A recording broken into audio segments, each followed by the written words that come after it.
Radhaswami Babaji, I have a question on behalf of somebody in the Sangat.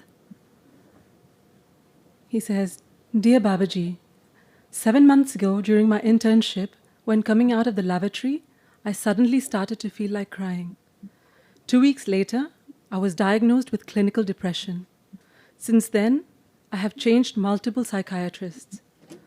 According to my present psychiatrist, depression is an illness that can happen to anybody, and all other physical symptoms that I'm experiencing, like digestive issues, headache, body ache, fatigue, are all due to that depression.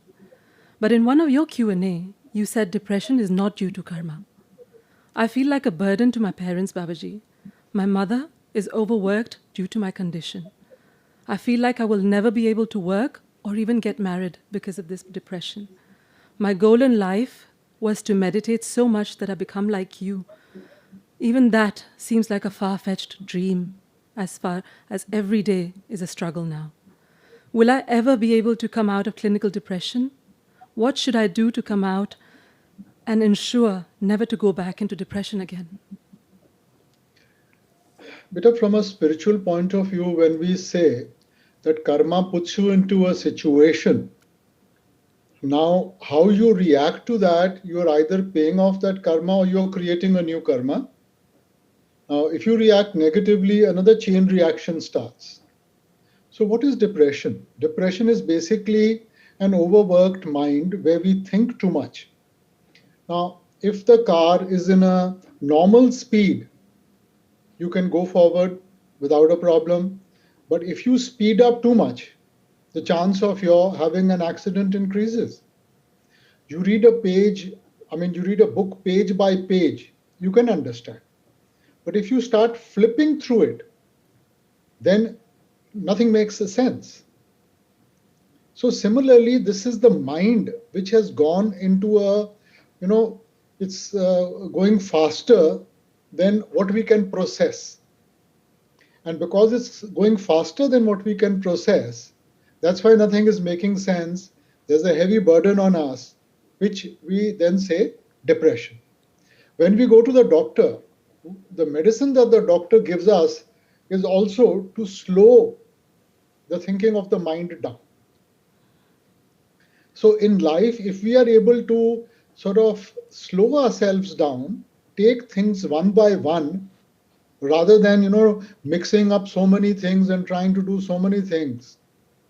So we have to take one thing at a time. If you take one thing at a time, it will make sense and you will be able to exercise that control. Now, tension hasn't been given to us. We tend to, take tension over small things of life. So if we are able to slow the thinking process down, we are able to show some faith in the divine, that will help us to overcome these problems. And that is why I say it is not karmic. It is something we do. You can as easily sort of take a burden of what somebody has said as you can just ignore it and walk away. And that's up to you, na?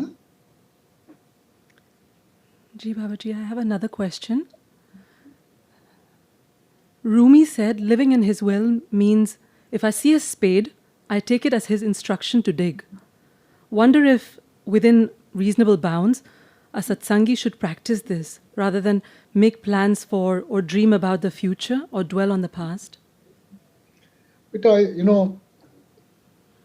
whatever is said was said at a particular time, at a particular moment. Now we should see what is the moral of the story rather than just taking it in a literal manner. Does it mean if I see poison, I should take it? Okay, so you have to take it in a particular context. The Lord has provided for all of us. If He has given us human birth, He has given us the ability to cope with it. Now, whether we cope with it and we are positive about everything that happens in our life, or we choose to take on the pressure and be negative. It's the question of a glass half full or a glass half empty. The water in the glass has not changed, but your attitude makes it half empty or half full. So we need to have positive attitudes. And if we have positive attitude, something good will arise from whatever we do. And if you have a negative attitude, you could have everything in the world and still find something lacking. Thank you, Babaji. बाबा जी राधा स्वामी, बाबा जी आपको पता है मैं क्यों इधर हूँ? मेरा husband 6 महीने से हॉस्पिटलाइज है, मुझे समझ भी नहीं आता मैं क्या करूँ। आप उनकी देखभाल करें, ठीक है ना, और मालिक में विश्वास रखें। अगर हम मालिक में विश्वास रखेंगे तो जो वो सोचता है सही है वो ही होगा। देख भी नहीं सकती हूँ बाबा जी, हॉस्पिटल में आने भी नहीं देते। कोई आप मत फिक्र करें। आप जब हमने सब कुछ मालिक के हाथ में छोड़ दिया है तो हमारे फिक्र से तो कुछ नहीं होगा ना। बेटी भी नहीं आ सकती है, बोलती है कोरोना में मैं ट्रैवल नहीं कर सकती हूँ। नहीं बेटा, आना नहीं आना वो आके क्या करेगी? जब आपको हॉस्पिटल में नहीं जाने देते तो वहां आके क्या करेगी ना। बाबा जी करने कराने वाला तो बेटा मालिक है। अगर हम मालिक को याद करेंगे, उसके हुक्म उसकी रजा में रहेंगे तो करने कराने वाला तो मालिक है ना। कुछ अच्छा नहीं लगता है मुझे, मैं क्या करूं? नहीं ऐसे नहीं सोचें आप। हमने तो उसके हुक्म में रहना है। अगर उसका हुक्म है कि हमने अभी सृष्टि में रहना है तो हमने रहना है, जिम्मेवारियों को पूरा करना है। बस उसको ही खाली कर्म है, क्या है, लक है बाबा जी। हमने क्यों परख करनी है बेटा? वो बेहतर जानता है कि हर एक इंसान के लिए क्या अच्छा है। हमने तो उसके हुक्म में रहना है बेटा। बाबा जी वो पहचानता ही नहीं है बेटा। इस अवस्था में उसी के लिए वही बेहतर है। कई बारी अगर मालिक ने किसी के कोई कर्म खत्म होने हो तो ऐसी अवस्था बना देता है। आप मत परखों में पड़े। क्या करूं बाबा जी? नहीं बस आप तो महाराज जी को याद करें, अपना भजन सिमरन करें और पॉजिटिव रहें आप।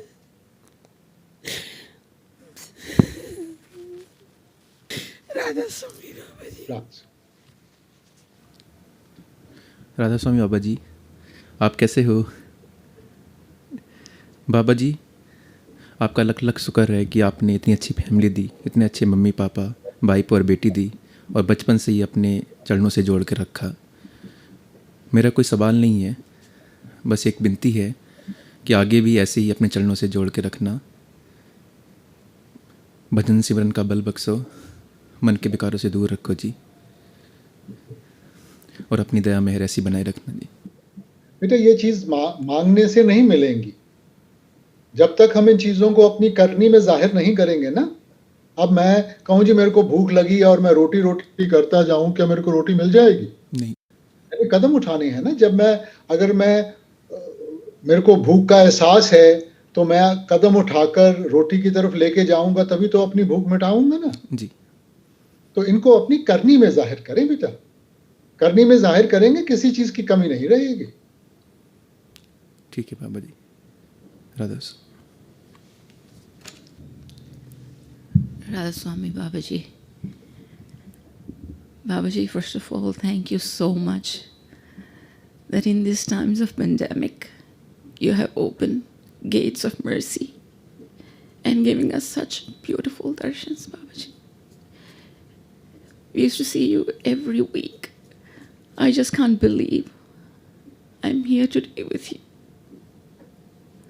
How can I thank you?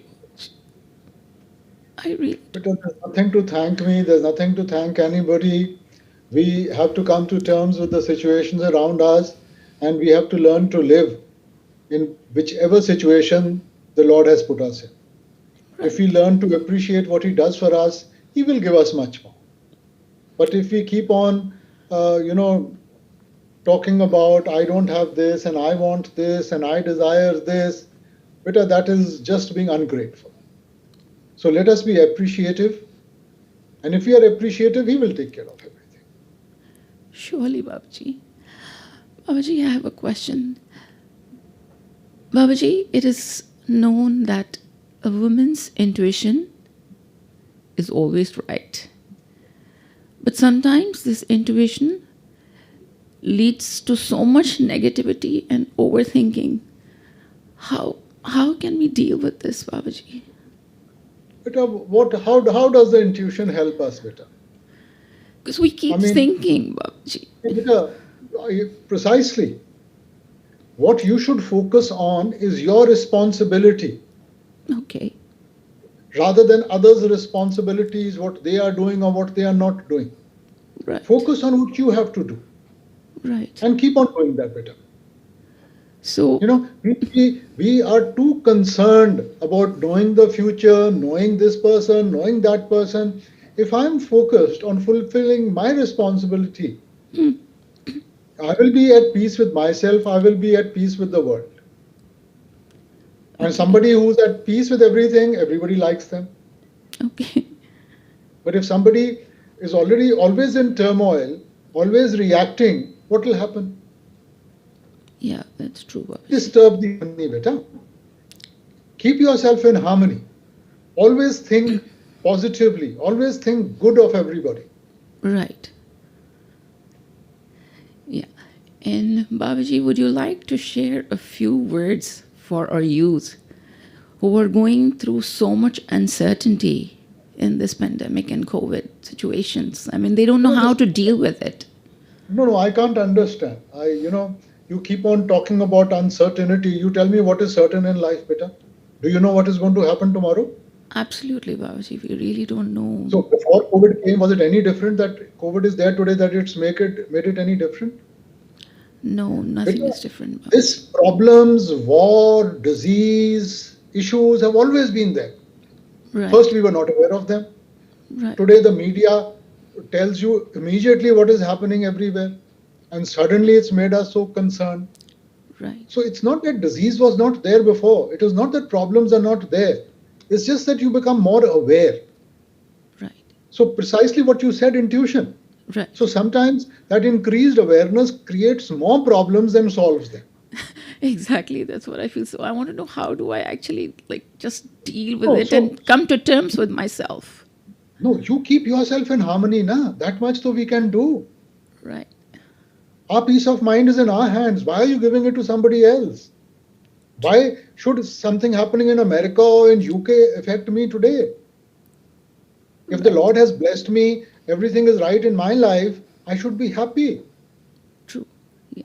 That's true. So Babaji. when you increase all your this so-called globalization, something is going to happen somewhere in the world. Somebody is going to die and somebody is going to be born. Right.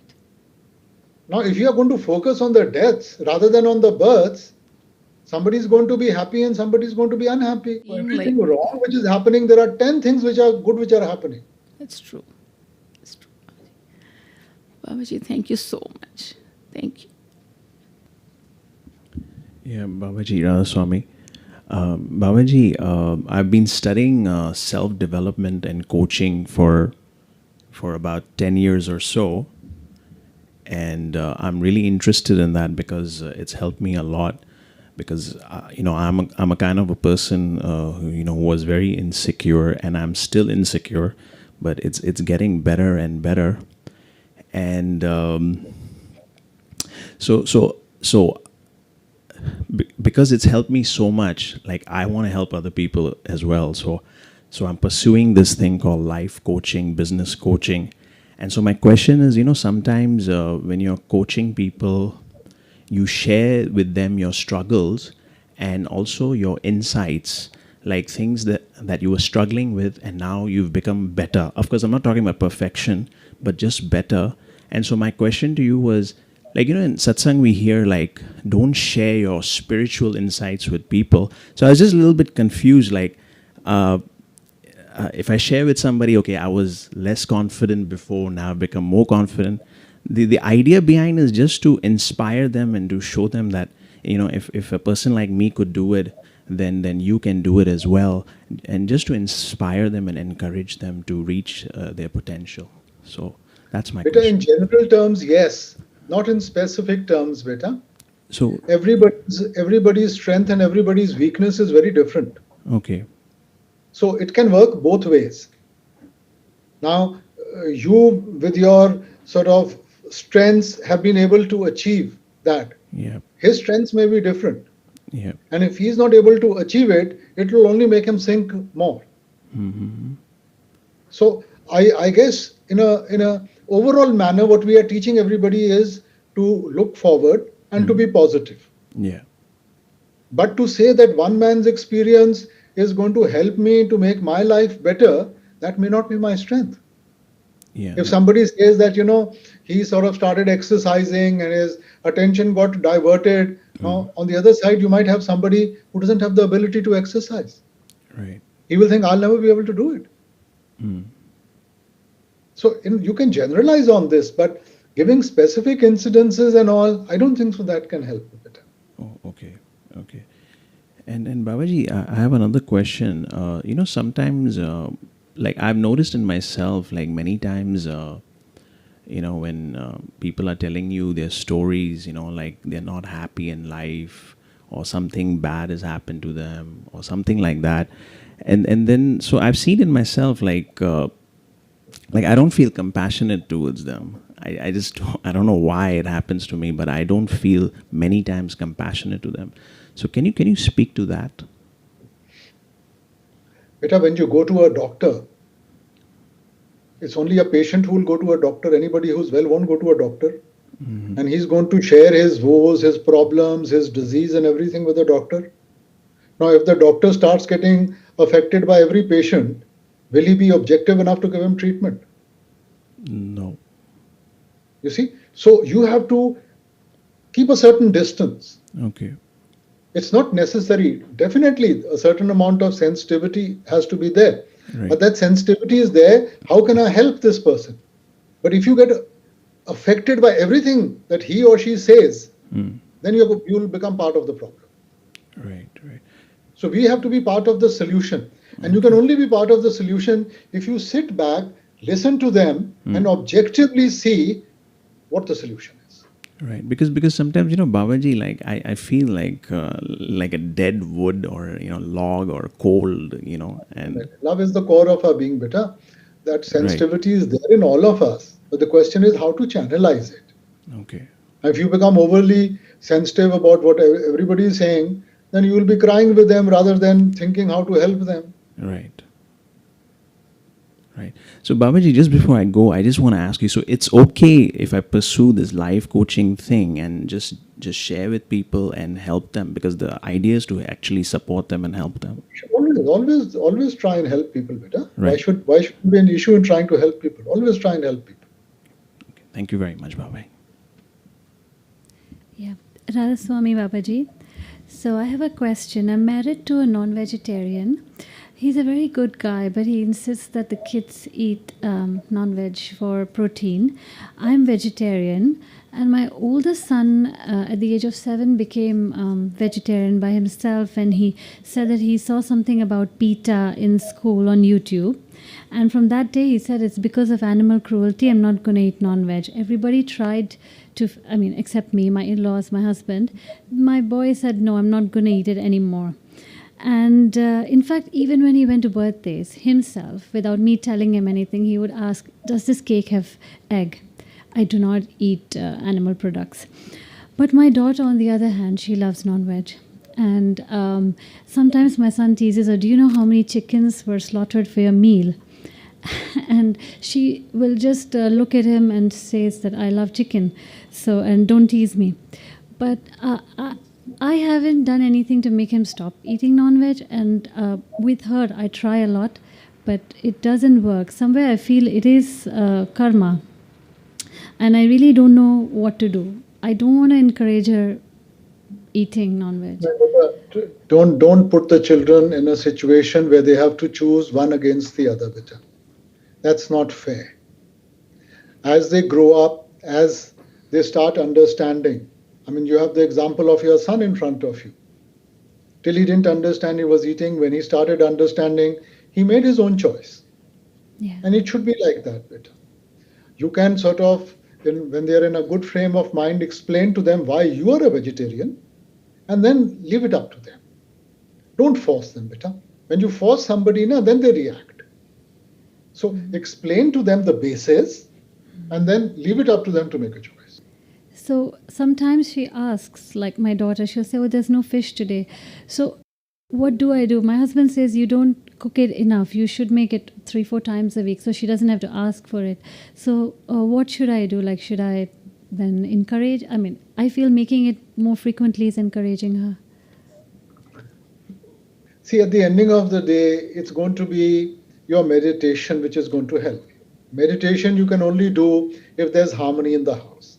If that harmony is disturbed, sometimes one has to choose the lesser of the two evils. So I'm not saying that you make it every day, but just try and keep a certain harmony. Be positive about it, beta. If you are a good example, automatically it will filter through to the children.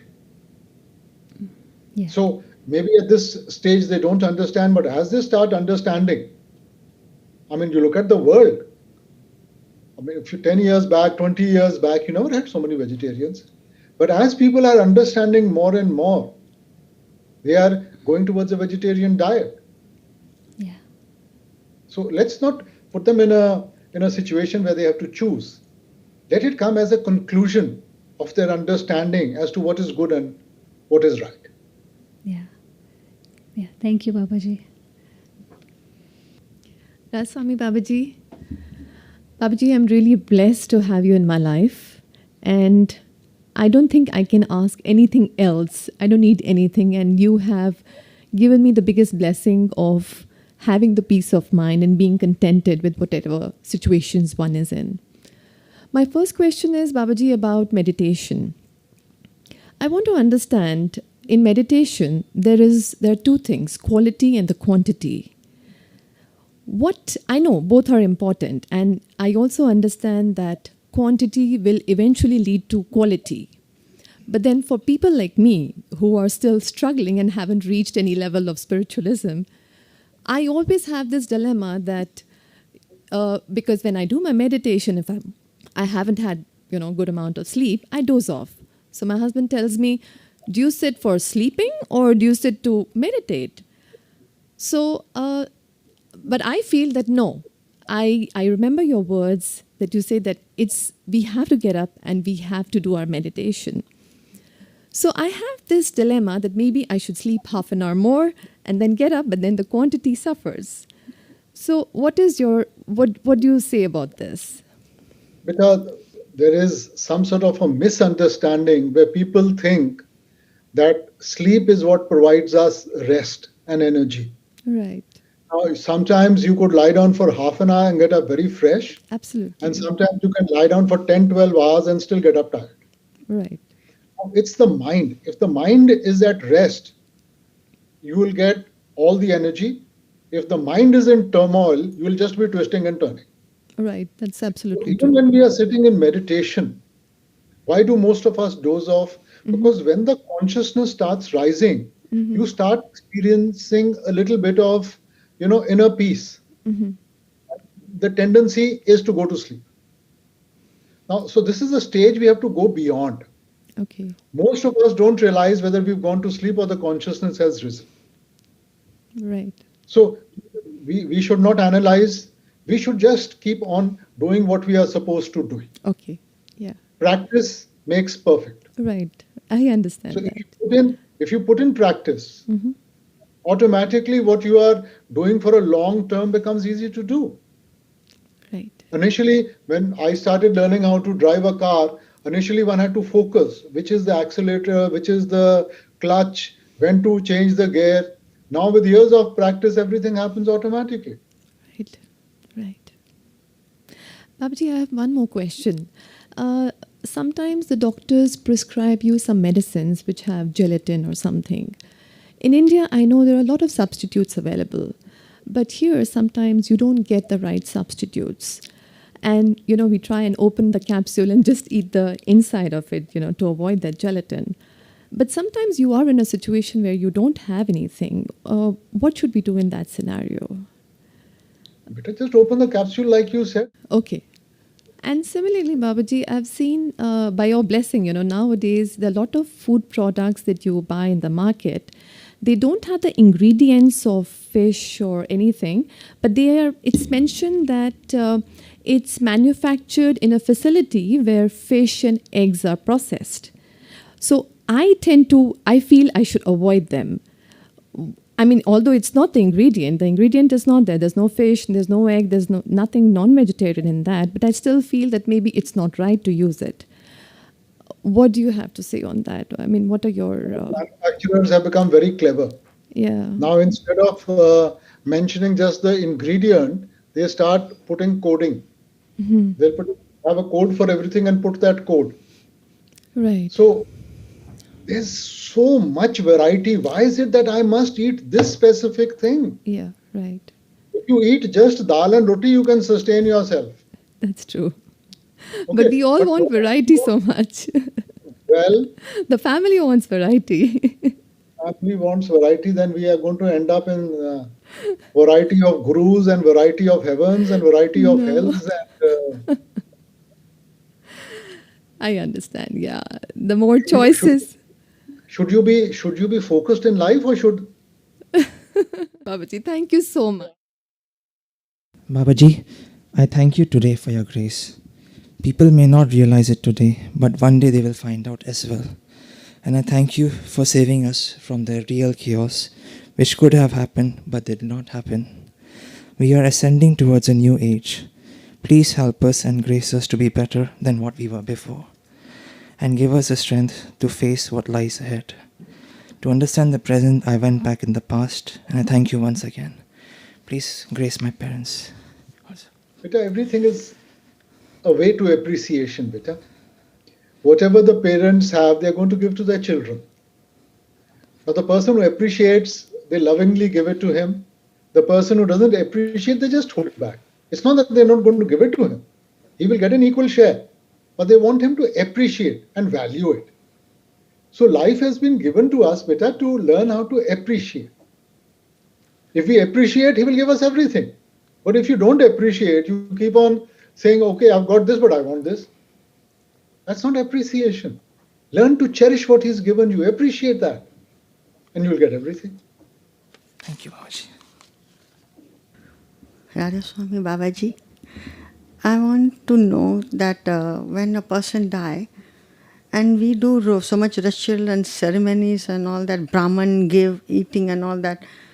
So I'm confused, Babaji, what should we do where we are satsangis? So we are all initiated. So what should we do? I'm really confused.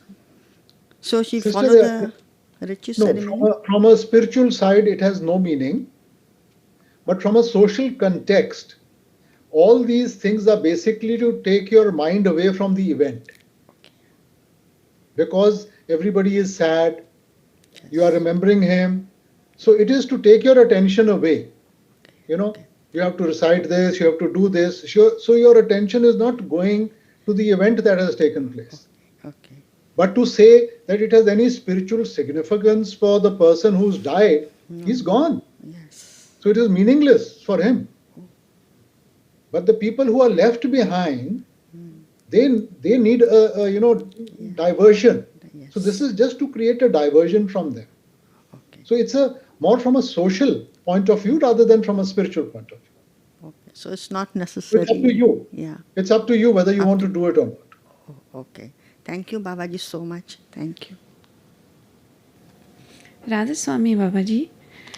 Babaji, the ideal in life is not to judge people because it's really not nice. But in our day to day, the right thing is to make a correct decision. And for that, it's wiser to judge people and to see, like supposing, for example, there's a bully, one has to keep a distance. Or if somebody is asking maybe a loan, we have to judge, and because we know he may not pay. But then afterwards, we start feeling guilty that we are actually judging people. What is your thoughts on this? What can one do? But I think somewhere we need to draw a little bit of a distinction between judgmental and protecting yourself. Like you said, if there's a bully, should I stay away from him? Yes, you should. And unless you are not aware that he's the bully, how will you take that call? Judgment means that you start trying to explain to him that you're a bully, start pointing a finger at him, and saying all sorts of things to others. Don't do that. But a certain judgment call you'll have to take that, look, this person is not good for me, I need to avoid him. Fair enough. Okay, thank you. Thank you very much. Radhaswami Babaji. Babaji, many people, I think they get confused when making decision between Vivek and faith. So Vivek is telling them something, but their faith is telling them something, and it may be a very difficult situation for them to decide to follow the Vivek or the faith. I want to maybe give some extreme example. Like today we have this live session with you, and somebody is suffering, maybe could be a cancer patient going through chemio, and his parents and family member may advise him. Okay, doctor said not to have a infection, and because of corona outside and your situation, avoid the session. But the patient may be having so much faith in his master because he's taken Naam. The parents have also taken Naam, and they also have a faith in the master. And he doesn't listen to the Vivek of other person. His faith, he says, no, I will attend it. So it's a very difficult situation between a Vivek and a faith. So please help us. But what is Vivek? Vivek is sense of discrimination. Sense of discrimination or Vivek comes from experience of life. Slowly, as we become mature, we understand what is right and what is wrong. Vivek also helps us to know what precautions we should take, where we can take liberty, and where we should step back. Right? Yeah. All that comes from a sense of discrimination. Where faith is concerned, today we have a concept of faith, beta. True faith is where there is no question. Have we gotten rid of all the questions? Yes. We haven't. For us, everything is a question today. So one who has that kind of faith, he will never face a problem. But you have to reach that faith. And until we don't reach that faith, we have to use our Vivek. Thank you, Babaji. Thank you very much. I think it will help Sasangat. Radhaswami Babaji, thank you for giving me the courage and this opportunity to stand in front of you. I always talk to you in my head, and now I get to speak to you.